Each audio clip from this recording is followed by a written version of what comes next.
আসসালামু আলাইকুম, সবাইকে শুভেচ্ছা জানিয়ে শুরু করছি। আমি Fariduddin, managing director travel councillor limited. আমরা ট্রাভেল রিলেটেড বা ভিসা রিলেটেড আপনাদের বিভিন্ন ভিডিও দিয়ে থাকি আমাদের চ্যানেলে। তো যথারীতি আজকে হচ্ছে ইন্ডিয়ান ট্রানজিট ভিসা নিয়ে আলাপ করব। প্রথমত ইন্ডিয়ান ট্রানজিট ভিসাটা কেন নেওয়া হয়? আপনারা জানেন যে আমাদের দেশের সাথে আপনার দুটো দেশই সীমান্ত বিদ্যমান। যদিও আমরা বাই রোডে বেশিরভাগই ইন্ডিয়াতেই যাই, আর আরেকটা দেশ আছে যদিও মিয়ানমার, যেটাতে ওইভাবে মানুষ ওভাবে যাতায়াত করে না। এর পাশাপাশিও আরেকটা দেশ আছে যেটা ইন্ডিয়ার একটা বর্ডার ক্রস করে গেলে অন অ্যাভারেজ প্রায় 2 থেকে 2.5 ঘন্টা সময় পার হয়ে গেল সময় করলে আপনি জার্নি করলে আপনি ইন্ডিয়ার হয়ে নেপাল বা ভুটান যে কোনো একটা দেশে যেতে পারবেন। তো এই জন্য সাধারণত নেপাল এবং ভুটানে বাই রোডে যাওয়ার জন্যই সাধারণত ট্রানজিট ভিসাটা নিয়ে থাকা হয়। তো আজকে আমরা তো এতক্ষণ বুঝলাম যে ট্রানজিট ভিসাটা কেন নিতে হয়। যদি আপনি যেহেতু নেপাল বা ভুটান যে কোনো একটা দেশেই আপনি যদি যেতে চান ইন্ডিয়ার উপর দিয়ে, তাহলে আপনাকে অবশ্যই ইন্ডিয়ার ট্রানজিট ভিসা নিতে হবে। আরেকটা জিনিস খেয়াল রাখবেন, যদি আপনার এক্ষেত্রে আপনার ট্যুরিস্ট ভিসা থেকেও থাকে তবুও আপনাকে ট্রানজিট ভিসা নিতে হবে। তবে ট্যুরিস্ট ভিসা থাকলে তো আপনার দুটো ভিসা পাবেন না, তাহলে আপনাকে ট্যুরিস্ট ভিসাটা ক্যান্সেল করে ট্রানজিট ভিসা নিতে হবে।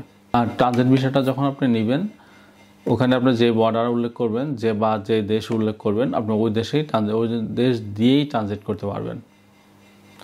তবে কেউ যদি নেপাল বা ভুটান এয়ারে যেতে চায় তাহলে তার ইন্ডিয়া হয়ে যাওয়া লাগতেছে না, তাহলে তার ট্রানজিট ভিসার প্রয়োজন নেই। অনেকে হয়তো সময় সাপেক্ষ বা এই খরচের দিকটা চিন্তা করেই ট্রানজিট ভিসাটা নিয়ে থাকে, যে বাইরে গেলে খুব কম টাকায় খরচ করেই একটা দেশ ঘুরে চলে আসতে পারে। আর বর্তমানে নেপালের যে বিমান দুর্ঘটনা একটা নেগেটিভ এফেক্ট, এই জন্য অনেকে হয়তো ভয়েও যেতে চায় না, যে নেপালের বিমান জার্নি অনেকটা রিস্কি। তো এই হিসেব দিক চিন্তা করে অনেকে বাই রোডটা প্রেফার করে। তো এবার চলুন ট্রানজিট ভিসা নিতে আপনাকে কী লাগবে। প্রথমত আপনার পাসপোর্টের 6 মাসের ভ্যালিডিটি লাগবে এবং 2 পেজ খালি থাকা লাগবে।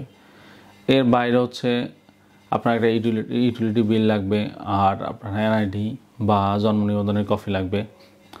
আর পেশাগত প্রমাণের জন্য আপনার যে প্রতিষ্ঠানে চাকরি করেন ওই প্রতিষ্ঠানের এনওসি লাগবে।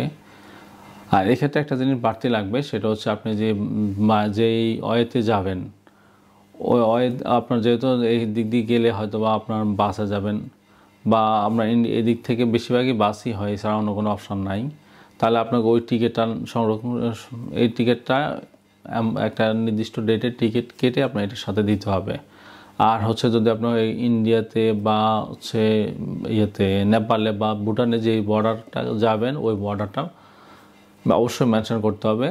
এর পাশাপাশি আপনাকে একটা হোটেল বুকিং দেখাতে হবে। এই ডকুমেন্ট এইগুলোই সাধারণত, এই ডকুমেন্টগুলো দিয়ে একটা অ্যাপ্লিকেশন করেই আপনি ইন্ডিয়ার ট্রানজিট ভিসা নিতে পারবেন। তো ট্রানজিট ভিসা তো এখন আরেকটা জিনিস হচ্ছে, অ্যাপ্লিকেশন করাটা খুবই সহজ একটা ব্যাপার, যেটা আপনি নিজেই করতে পারবেন। আর হচ্ছে যদি কারো আমাদের হেল্প লাগে আমাদের সাথে যোগাযোগ করতে পারেন। এর বাইরে আপনার ইন্ডিয়ান অ্যাম্বাসিও ইন্ডিয়ান ভিসা অ্যাপ্লিকেশানের ফর্মটা ফিল আপ করে দেয়, তার জন্য অনলি 200 টাকা ফি নেয়, নামমাত্র ফি। তো এটাও আপনি যদি পারেন তাদের এই সার্ভিসটা নিতে পারেন। যদিও হয়তো বা তারা এটা রিসেন্টলি চালু করেছে, সেবাটা কেমন হবে এটা এখনও বোঝা যাচ্ছে না, আশা করি খারাপ হওয়ার কথা না। তো আমরা চাই আপনার ভ্রমণটা আরও আনন্দদায়ক হোক, আপনার ট্রানজিট ভিসা নিয়ে আপনি বাই রোডে খুব সুন্দরভাবে নেপাল অথবা ভুটান ভ্রমণ করেন। তো সবাইকে অসংখ্য ধন্যবাদ। আমাদের চ্যানেলটা সাবস্ক্রাইব করে আমাদের সাথে থাকবেন। দেখা হবে অন্য কোনো ভিডিওতে। আল্লাহ হাফেজ।